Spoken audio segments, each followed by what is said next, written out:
میں زخم ہو تو الٹی آنا، کھٹی کڑوی ڈکاریں آنا بدہضمی کی علامات درجہ ذیل ہوتی ہیں۔ دوستو آج ڈسپیپسیا عنوان سے ڈائجسٹو سسٹم کے ٹاپک میں جو پچھلے 2-3 ولاگ سے چل رہا ہے اور آگے کافی سارے ولاگ میں چلے گا، تو بات کرتے ہیں بدہضمی پر۔ نظام انہضام کی جملہ امراض جیسے کہ گیس، بھوک کا نہ لگنا، قائم نہ بننا اور مختلف بدہضمی کے اسباب ہوتے ہیں، ایسے ہی اس کی تشریح میں یہ بات بھی ظاہر ہوتی ہے یا کی جاتی ہے کہ اگر بدہضمی معدے کی وجہ سے ہو تو معدے کا علاج کرنے سے ہی ختم ہو جاتی ہے، لیکن اگر بدہضمی جسم کے دوسرے حصے کی خرابی کی وجہ سے ہوگی تو اس حصے کا علاج کرنا ضروری ہوتا ہے۔ جیسے مندرجہ ذیل ایسی بیماریاں ہیں جن میں بدہضمی کی شکایت ہو جایا کرتی ہے، جیسے جگر کے امراض، گردوں کی امراض، گال بلیڈر یعنی پتے کی امراض، اپینڈسائٹس کی وجہ سے بدہضمی، دل کے امراض کی وجہ سے، انتڑیوں کی امراض کی وجہ سے، پھیپھڑوں کے امراض کی وجہ سے، جنسی امراض کی وجہ سے، نفسیاتی اسباب کی وجہ سے، حمل کے دوران بھی بدہضمی ہو جایا کرتی ہے، یعنی ان سب عوامل کی وجہ سے بدہضمی ہو جایا کرتی ہے۔ بدہضمی خراب خوراک جو مشکل سے ہضم ہو جیسے چربی وغیرہ یا چٹپٹی چیزیں، تیز مرچ مسالہ دار اشیاء کھانے سے بھی ہو جایا کرتی ہے۔ خوراک کو بغیر چبائے جلدی جلدی کھانا، خوراک کا ٹائم ٹیبل نہ ہونے کے سبب سے، اور خوراک ضرورت سے زیادہ کھانا یا بار بار کھانا بھی بدہضمی کا سبب ہوتا ہے۔ بدہضمی کی علامات درجہ ذیل ہوتی ہیں: پیٹ پر وزن محسوس ہوا کرتا ہے، پیٹ پھولا پھولا رہا کرتا ہے، کھٹی کڑوی ڈکاریں آنا اس کی خاص علامت ہے۔ اگر معدہ میں زخم ہو تو الٹی آنا، سینے میں جلن ہونا، بھوک کم لگنا، منہ میں پانی بھرنا، متلی ہونا، یہ چیدہ چند علامات ہیں جو بدہضمی کو ظاہر کرتی ہیں۔ علاج کے حوالے سے اس میں ہم ہومیوپیتھی کا علاج ہی بتایا کرتے ہیں، لیکن اس کو تشریح کرنے کے لیے میں یہ عرض کر دوں کہ وجہ کو تلاش کر کے ہی بدہضمی کا علاج کیا جا سکتا ہوتا ہے۔ جیسے کہ رینل فیلر میں گردوں کا علاج کرنا پڑے گا، ہیپیٹائٹس کی وجہ سے اگر بدہضمی ہوگی تو جگر کا علاج ضروری ہے، ٹی بی کی وجہ سے ہوگی تو پھیپھڑوں کا علاج کرنا پڑے گا، دل کی وجہ سے ہو تو دل کا علاج کرنا ہوتا ہے۔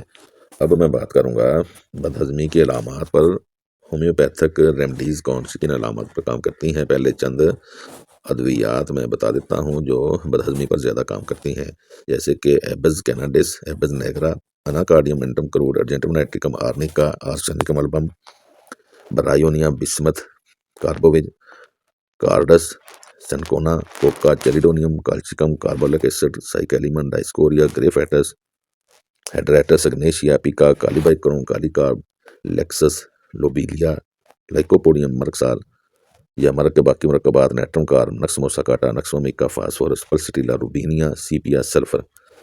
یعنی یہ میں جو علامات یا جو دوائیاں بتایا کرتا ہوں یہ کینٹر پارٹی کی فرسٹ گریڈ کی ادویات ہوتی ہیں، ان میں سے بھی جو مشہور ہوتی ہیں وہ میں ادھر ایکسپلین کیا کرتا ہوں۔ اب بات کرتے ہیں کہ کیسے ان دوائیوں کو الگ الگ کریں گے۔ تو وجوہات پر ہم نے ہمیشہ دوائی دینی ہوتی ہے کہ وجہ کیا بنی ہے بدہضمی کی۔ تو اگر زیادہ ادویات کے استعمال کے بعد بدہضمی ہوئی ہے، جیسے حکمت کی دوائیاں لی ہیں یا ایلوپیتھی کی لی ہیں یا ہومیوپیتھی کی بھی لی ہیں، تو نکسوامیکا ہماری بہترین ادویات میں سے ایک دوائی ہے جو ایسے تمام معاملات میں آپ کی بدہضمی کو ختم کر دے گی جو زیادہ دوائیاں استعمال ہونے سے بدہضمی ہوئی ہو۔ تیزابیت سے بدہضمی اگر ہوگی تو امونیم کارب، اینٹم کروڈ، آرسینیکم، سنکونا اور نیٹرومیور دوائی ہوتی ہے۔ بوڑھے لوگوں کی بدہضمی میں ہیڈریٹس، کاربوویج، ایبز نیگرا، بریٹا کارب، کالی کارب، فلورک ایسڈ وغیرہ بہترین ادویات ہوتی ہیں۔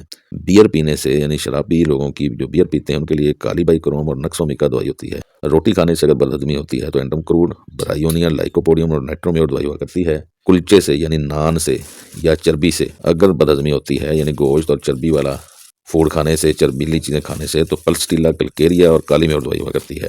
پنیر وغیرہ کھانے سے اگر بدہضمی ہوتی ہے تو آرسینیکم، کاربوویج اور نکسومیکا دوائی ہوتی ہے۔ کافی پینے سے اگر بدہضمی ہو تو نکسومیکا، لائکوپوڈیم، کالی کارب اور کیمومیلا دوائی ہوتی ہے۔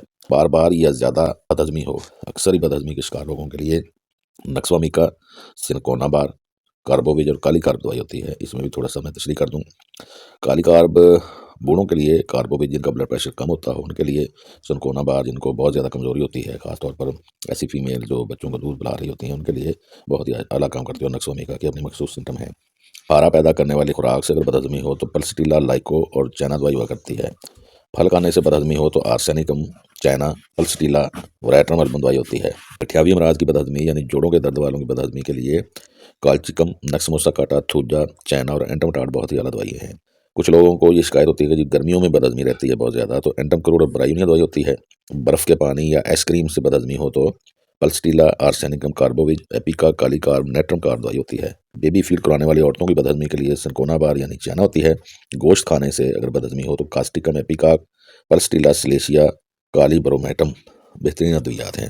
اگر کسی کو تربوز کھانے سے بدہضمی ہوتی ہے تو زنجبار اور آرسینک دوائی ہوتی ہے۔ دودھ پینے سے بدہضمی ایتھوزا کلکیریا کارب یا کلکیریا کے مرکبات، carbo veg, magnesium mur, nitric acid, sulphuric acid اور سلفر بہترین ادویات ہیں۔ پریگنینسی کے دوران یعنی حمل کے دوران بدہضمی ہو تو سباڈلا، تھیا، سنیپس البا بہت ہی بہترین ادویات ہیں۔ میٹھا کھانے سے بدہضمی ہو تو ارجنٹینا ایٹریکم، لائکوپوڈیم، انٹم کروڈ، ایپیکاگ، زنکم نیٹ دوائی ہوتی ہے۔ چائے پینے سے بدہضمی سنکونا بار، ڈائسکوریا، پلسٹیلا، تھیا، تھوجا دوائی ہوتی ہے۔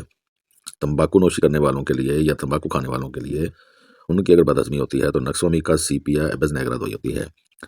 سبزیاں کھانے سے اگر بدہضمی ہو تو بپٹیشیا، نیٹرمکار اور نکسوامیکا دوائی ہوتی ہے۔ پانی سے بدہضمی آرسینکم دوائی ہوتی ہے۔ اور کچھ لوگوں کو صرف ٹھنڈا پانی ہی اچھا لگتا ہے، وہ گرم پانی یا گرم نہیں دیکھنا چاہتے تو ان کے لیے فاسفورس دوائی ہوا کرتی ہے۔ جگر کے جملہ امراض کے ساتھ اگر بدہضمی ہو تو چیلیڈونیم دوائی ہوتی ہے۔ اسی طرح اگر بدہضمی یا پیٹ پھولنے کو یا ڈکارے وغیرہ لیٹنے سے کچھ افاقہ ہو تو ڈائسکوریا دوائی ہوتی ہے۔ بہت زیادہ موٹے لوگوں میں اگر بدہضمی ہو تو گریفائٹس دوائی ہوتی ہے۔ ویسے اس میں کلکیریا کارب، کالی کاربرائیونیا بھی موٹے لوگوں پر کام کرتی ہے۔ اگر بہت زیادہ متلی ساتھ ہو تو ایپیکاگ دینی چاہیے ہوتی ہے۔ اور اسی طرح اگر سٹریس، غم، پریشانیوں کی وجہ سے ہو تو اگنیشیا بہت اعلیٰ کام کیا کرتی ہے۔ ہائی بلڈ پریشر بھی ساتھ ہو تو لیکسس اور کاسٹیکم پہ غور کریں گے۔ اگر بہت زیادہ گیس پیدا ہوتی ہو ساتھ تو روبینیا بہت ہی اعلیٰ دوائی ہے۔ بہت زیادہ کمزوری بھی ساتھ ہو تو کوکا، خاص طور پر یعنی سیڑھیاں چڑھنا بہت مشکل ہوتا ہے اور ان کو بدہضمی بھی رہتی ہو تو کوکا دوائی ہوا کرتی ہے۔ تو آج بات کر رہا تھا بدہضمی پر۔ اگلا ولاگ پیپٹک السر یعنی معدے کے زخموں اور آنتوں کے زخموں، کینسر پر ترتیب دوں گا۔ والسلام۔